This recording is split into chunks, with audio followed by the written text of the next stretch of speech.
Hello दोस्तों, welcome back to our channel. आज का हमारा विषय है एंशिएंट हिस्ट्री, जिससे जुड़े टॉप 25 क्वेश्चंस मैं आज की इस वीडियो में लेकर आई हूं। इसमें दिए गए सभी क्वेश्चंस बहुत ही ज़्यादा सेलेक्टेड है दोस्तों। ये आपके आने वाले कॉम्पिटिटिव एग्जाम्स के लिए काफ़ी यूजफुल साबित होंगे, इसीलिए वीडियो में हमारे साथ एंड तक ज़रूर बने रहे। नंबर 1, प्राचीन भारत का प्रसिद्ध शासक कौन था जिसने अपने जीवन के अंतिम दिनों में जैन धर्म अपना लिया था? ए धर्मपाल, बी शशांक, सी मिहिरकुल, डी चंद्रगुप्त मौर्य। इसका सही आंसर है ऑप्शन डी, चंद्रगुप्त मौर्य। हमारा नेक्स्ट क्वेश्चन है, निम्नलिखित शासकों में से किस एक ने अधिकारियों को भरण पोषण के लिए भूमि अनुदान में दी थी? ए चंद्रगुप्त मौर्य, बी हर्षवर्धन, सी बिंबिसार, डी अशोक। इसका आंसर है ऑप्शन बी, हर्षवर्धन। बढ़ते हैं अपने अगले क्वेश्चन की तरफ। मिताक्षरा ग्रंथ निम्नलिखित में से किससे संबंधित है? ए हिंदू विधि पर एक टीका टिप्पणी, बी दक्षिण भारतीय संगीत का एक शोध ग्रंथ, सी रंगशाला की एक काव्यात्मक शैली का ग्रंथ, डी चिकित्सा पद्धति पर एक शोध प्रबंध। इसका सही आंसर है ऑप्शन ए, कानून के महान विद्वान विज्ञानेश्वर ने मिताक्षरा नामक ग्रंथ की रचना की। मिताक्षरा हिंदू विधि कानूनों से संबंधित ग्रंथ है। इनके अनुसार पुत्र अपने पिता की संपत्ति में पिता के जीवित रहते ही संपत्ति प्राप्ति का अधिकारी है। जीमूत वाहन का दायभाग हिंदू विधि का दूसरा ग्रंथ है। नंबर 4, निम्नलिखित में से किस शासक को सर्वक्ष त्रांतक कहा जाता है? ए महापद्नंद, बी उदायीन, सी अजातशत्रु, डी कालाशोक। इसका आंसर है ऑप्शन ए। अगला क्वेश्चन है, निम्नलिखित में से कौन सा ग्रंथ महायान संप्रदाय का नहीं है? ए दीपवंश, बी ललित विस्तर, सी प्रज्ञा पारमिता, डी करंड व्यूह। सही आंसर है ऑप्शन ए, दीपवंश। दीपवंश महायान संप्रदाय से संबंधित ग्रंथ नहीं है। बढ़ते हैं अपने अगले क्वेश्चन की तरफ। निम्नलिखित में से किस विदेशी यात्री ने भारत का दौरा सबसे पहले किया था? A Hiuen Tsang, B Fa Hien, C Megasthenes, D I-tsing. इसका सही आंसर है ऑप्शन सी, मेगास्थनीज। मेगास्थनीज यूनानी शासक सेल्यूकस का राजदूत था। उसने चंद्रगुप्त मौर्य के समय में भारत का दौरा किया था और उसी दौरान मेगास्थनीज ने इंडिका की रचना की थी। अपनी पुस्तक इंडिका में मेगास्थनीज ने मौर्य काल में भारत में हुए अपने अनुभवों के बारे में लिखा है। क्वेश्चन नंबर 7, निम्नलिखित में सम्राट अशोक की वो पत्नी कौन थी जिसने उसको प्रभावित किया था? ए चंदालिका, बी चारुलता, सी गौतमी, डी करुवाकी। आंसर है ऑप्शन डी, करुवाकी। करुवाकी अशोक की दूसरे नंबर की पत्नी थी। उसके बारे में कहा जाता है कि वो एक मछुआरन थी जो उस समय के कलिंग देश की रहने वाली थी। अशोक के बेटे राजकुमार तिवल का जन्म उससे ही हुआ था। हमारा अगला क्वेश्चन है, सेन वंश के किस शासक ने विक्रमपुर की स्थापना की? ए लक्ष्मण सेन, बी हलायुध, सी बल्लाल सेन, डी विजय सेन। इसका सही आंसर ऑप्शन डी, सेन वंश के शासक विजय सेन ने विक्रमपुर तथा विजयपुरी नगरों की स्थापना की थी। नेक्स्ट क्वेश्चन है, अशोक की अधिकांश अभिलेखों की लिपि कौन सी है? ए खरोष्ठी और ब्राह्मी, बी ब्राह्मी और पाली, सी चित्रलिपि, डी अरामाइक। सही आंसर है ऑप्शन बी, अशोक के अधिकांश अभिलेखों की लिपि ब्राह्मी और पाली है। सर्वप्रथम 1837 में जेम्स प्रिंसेप ने अशोक के अभिलेखों को पढ़ने में सफलता प्राप्त की। अशोक के 2 अभिलेख शाहबाज गढ़ी और मनसेहरा खरोष्ठी लिपि में लिखे गए हैं।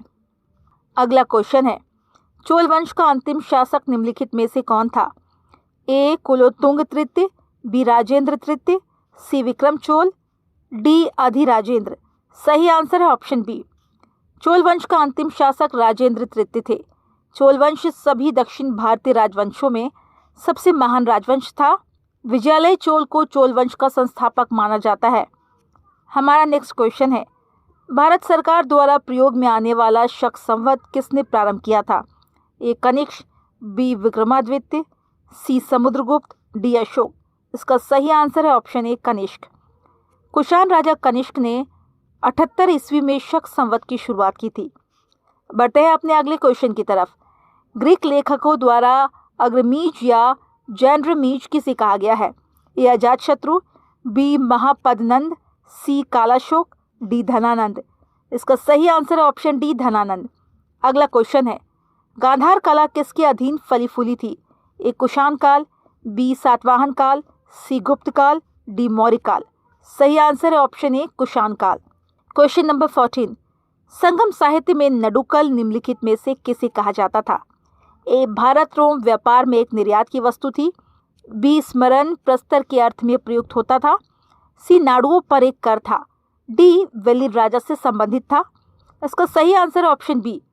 संगम साहित्य में वीर स्तंभ को नडुकल कहा जाता था। इस स्तंभ को युद्ध में लड़ते हुए मारे जाने वाले वीरों के सम्मान में खड़ा किया जाता था। अगला क्वेश्चन है, महाभारत का सर्वप्रथम तमिल भाषा में अनुवाद किसने किया था? ए सुंदर मूर्ति, बी पेरुन देवनार, सी भारवी, डी कम्बन। इसका सही answer option B पेरुन Deonar. पेरुन Deonar ने महाभारत का अनुवाद तमिल भाषा में किया। हमारा नेक्स्ट क्वेश्चन है, नर्मदा नदी का उल्लेख कहाँ प्राप्त होता है? ए ऐतरेय ब्राह्मण, बी मुंडकोपनिषद, सी शतपथ ब्राह्मण, डी सामदेव। इसका सही आंसर है ऑप्शन सी। उत्तर वैदिक कालीन रेवा यानी नर्मदा और सदानीरा यानी गंडक नदियों का उल्लेख शतपथ ब्राह्मण में मिलता है। अगला क्वेश्चन है, निम्न में से मिहिर भोज ने कौन सी उपाधि धारण की थी?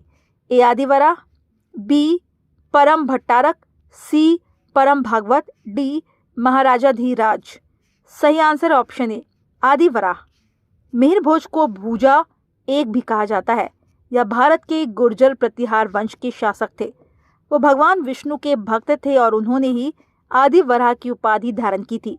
बढ़ते हैं अपने अगले क्वेश्चन की तरफ। निम्नलिखित में से कौन सा एक बौद्ध धर्म का ग्रंथ नहीं है? ए ललित विस्तर, बी महावंश, सी दीपवंश, डी परिशिष्ट पर्वन। इसका सही आंसर है ऑप्शन बी परिशिष्ट पर्वन। परिशिष्ट पर्वन एक जैन ग्रंथ है।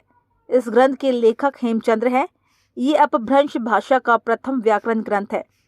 क्वेश्चन नंबर 19, सेन वंश के किस शासक का देवपाड़ा प्रशस्ति लेख में विजयों का उल्लेख मिलता है? ए बल्लाल सेन, बी विजय सेन, सी लक्ष्मण सेन, डी उपयुक्त में से कोई नहीं। सही answer option B Vijay Sen. Vijay Sen राजवंश के पहले महान शासक थे। बंगाल के इतिहास में इनका महत्वपूर्ण स्थान है। इन्होंने अपने शासनकाल के दौरान बहुत से युद्ध किए और उन युद्धों में विजय प्राप्त की। उनकी इन यशस्वी विजयों का उल्लेख देवपाड़ा प्रशस्ति में मिलता है। इस प्रशस्ति की रचना कवि धोई द्वारा की गई थी। अगला क्वेश्चन है, हर्ष ने किस देश से संबंध अच्छे करने के लिए दूत भेजे थे? ए श्रीलंका, बी चीन, सी फारस, डी म्यांमार। इसका सही आंसर है ऑप्शन बी। महाराजा हर्ष ने 641 ईस्वी में एक ब्राह्मण को अपना दूत बनाकर चीन नरेश ताइसुंग के दरबार में भेजा था। हमारा नेक्स्ट क्वेश्चन है, प्राचीन काल में प्रचलित 8 प्रकार के विवाहों में सबसे आदर्श विवाह कौन सा था? ए दैव, बी आर्ष, सी ब्रह्म, डी गांधर्व। सही आंसर है ऑप्शन सी। प्राचीन काल में विवाहों में सबसे आदर्श विवाह ब्रह्म विवाह को माना जाता था, जिसमें पिता अपनी पुत्री के लिए वर का चयन करता था और उस वर को बाद में अपने घर बुलाकर उसकी पूजा करके वस्त्राभूषणों से सुसज्जित कन्या को उसे प्रदान करता था। आज की अरेंज्ड मैरिज ब्रह्म विवाह का ही रूप माना जाता है। बढ़ते हैं अपने अगले क्वेश्चन की तरफ। अपने वाहन वृषभ के साथ शिव का मूर्त रूप में अंकन सर्वप्रथम किसके सिक्कों पर मिलता है?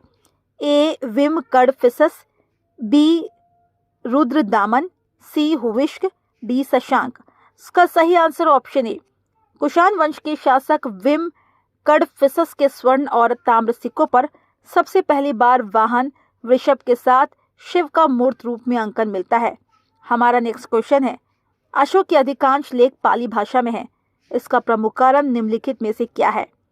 ये अधिकांश लोगों द्वारा समझी जाती है, बी राज्य की भाषा थी, सी उस समय की एकमात्र भाषा थी, डी तथागत बुद्ध द्वारा प्रयोग में लाई गई थी। सही आंसर है ऑप्शन ए। मौर्य काल में जनसाधारण की भाषा पाली थी, इसीलिए अशोक ने अपने अधिकांश अभिलेख पाली में ही उत्कीर्ण करवाए। अगला क्वेश्चन है, द्वितीय जैन सम्मेलन निम्नलिखित में से कहाँ आयोजित हुआ था? ए मथुरा, बी उज्जैन, सी पाटलिपुत्र, डी वल्लभी। इसका सही आंसर है ऑप्शन डी 512 ईस्वी में द्वितीय जैन सम्मेलन वल्लभी में देवर्षि क्षमा शमन की अध्यक्षता में आयोजित हुआ था। हमारा लास्ट क्वेश्चन है, भक्ति की अवधारणा पहली बार कब अभिव्यक्त हुई थी?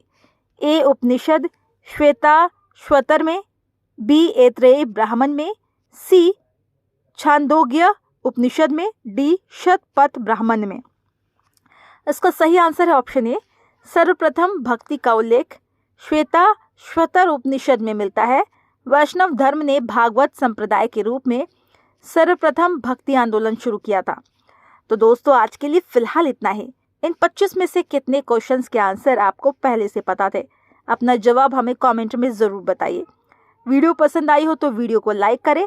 इसी तरह के और भी एजुकेशनल वीडियोस देखते रहने के लिए चैनल को ज़रूर सब्सक्राइब कर ले। Thanks for watching.